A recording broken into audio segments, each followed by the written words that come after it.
So what does F-Class John keep in his range bag? Well, I'm going to show you, and you can see it's all of this stuff.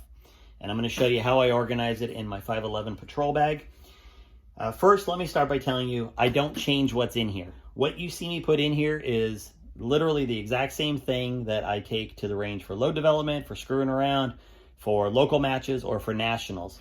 And that's because this bag, if you've watched my other video, it's perfect. Perfect for me. Now, it may not be perfect for you.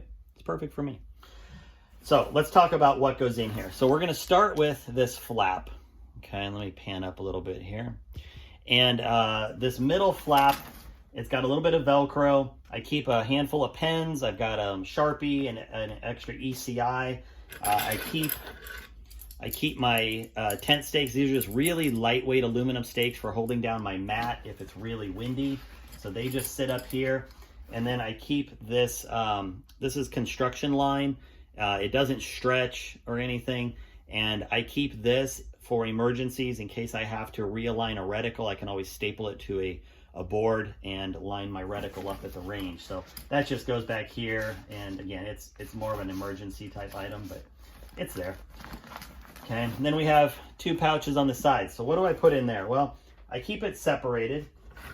One side gets my kind of my match item. So we've got my timer. So this is just my regular timer. I've got my Magneto Speed, what is this? Rifle Cool is the name. And it fits in there. And then my buddy Chris hooked me up. These are from the Container Store, I think, but you can get different ones. So I have a couple different products that go with me everywhere that use these little 123 batteries. This thing holds 4 of the 123 batteries. If I can find a link to it, I'll put it in the description. I don't remember exactly. So anyway, this is nice because 4 batteries is more than enough for an entire week of shooting. And so they just stay in here. So I just drop those items in. And the last thing that goes in that pouch is med tape. This is just 3M med tape from Rite Aid or whatever. It's very utilitarian. I have found that for most applications, I like it the best, and it's in a nice compact roll. So that all goes in one side. Now the other side gets a few other things.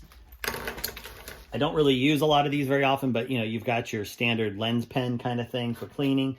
I've got an extra stand for a tablet or a phone if I needed it. I keep an assortment of action screws and a few other screws that are pertinent to my gun for emergencies. I keep a little bottle of oil, and again, that's in a bottle, in a bag, because I don't like messes. I have a very small assortment of Velcro because, well, it's Velcro. I have the ultra emergency earplugs, and I have just this really simple strap. And I've never really, well, no, I have used it, but I can use this to attach something to either my bag. I have a Blackhawk military style backpack that I can attach this to. It's just, again, emergencies, but you never know. And I'm just kind of one of those guys. So that all goes up here in this pouch.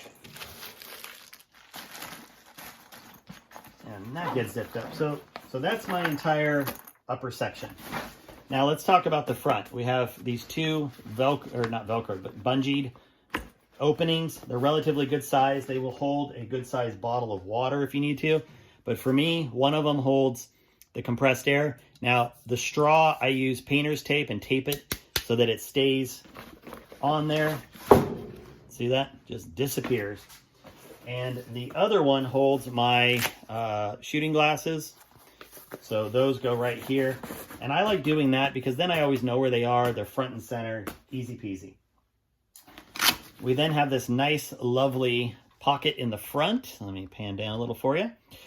And that holds a couple things. So for one thing, I have my range notes. So these are all my different ranges, my come-ups, experiences I've had. I have 2 different books that get different things in it. So this is just my small notebook, so it goes in there.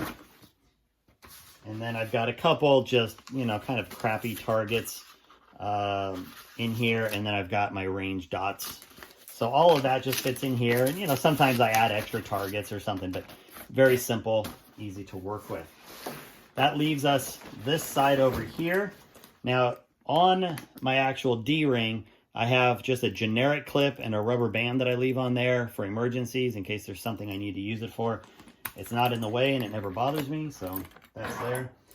Over here on this side pocket, I carry a couple tools. I have my little tiny wrench. I have extra staples.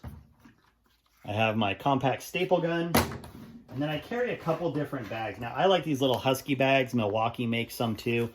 And I keep some different field items in it. I've got an extra set of earplugs in here. I've got wet wipes. I've got some rubber gloves.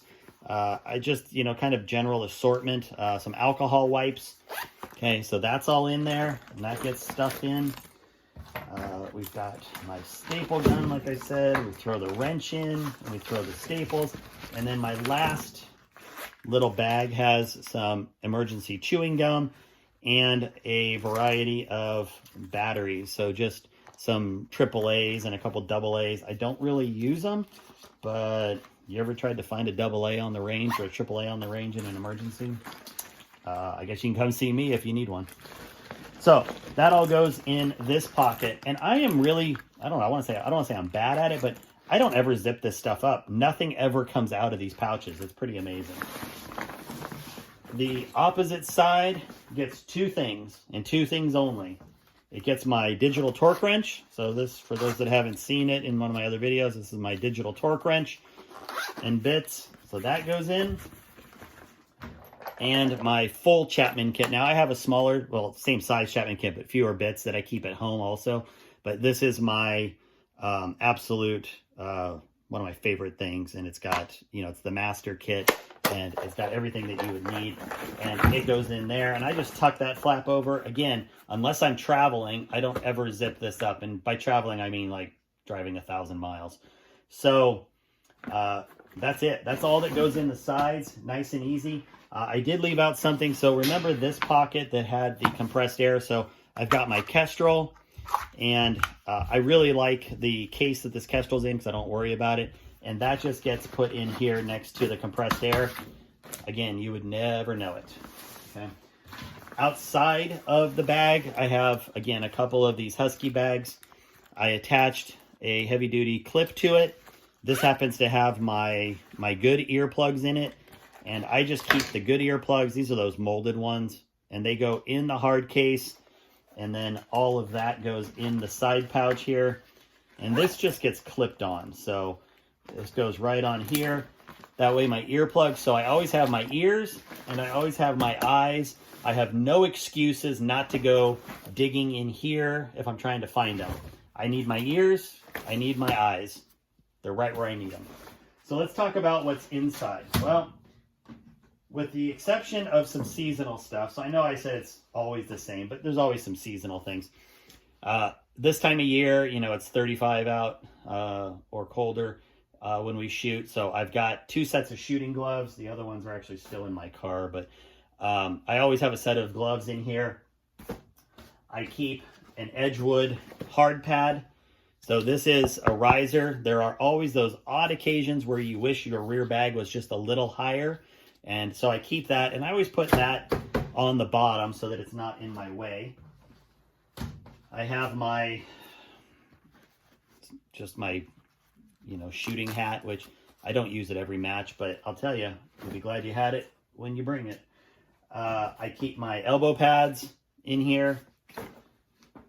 I keep my donut in here. Let's see, we got the gloves. Now, this is probably one of the things that is not always in here. I probably should not have made a blanket statement because there are a few things, but this is my suntan lotion and bug spray, and I just haven't bought another bag because I had this one. I don't always have this in here. This is a part that comes into play mainly for matches, so it's not always in there. I've got my front bag, so this is what I rest my hand on when I'm holding the joystick. And again, this is lightweight. It's got lightweight beads in it. Very easy to maneuver. My little iPad mini for shot marker. And then I have two things. One, and I've done videos on these. These are little tool holders. You can get them at Home Depot. And I keep my Mirage Band, or I actually keep a couple of them, but this is like my emergency Mirage Band. And it just goes in here where it cannot get damaged. So if I need it, it's in there. And then this is the one for my sunshades. So my sunshades are in here. In fact, yeah, that's the right one. So my sunshades are protected. So that's great. And that's it. That's all that is in here on a regular basis. Now, the beauty of this bag is you can still see I have room. Now, if I'm going to the range or something, I can fit a 100 count MTM box in there, and my range tripod will fit in there, and I can even fit my 883 Koa in there. So it all goes in. That's what goes to the range with me. Ta-da! So hopefully you see why I love this thing. And, you know, I've had situations where I've put 3 MTM boxes in here and then carried my spotting scope separately. There's been occasions where I haven't put any MTM boxes in here, but I put the spotting scope and a few other things in. The versatility is unlimited. So that's what I do with my range bag. If you've been wondering, what does F-Class John take on a daily basis to a local, regional, or national match? Now you know. Enjoy.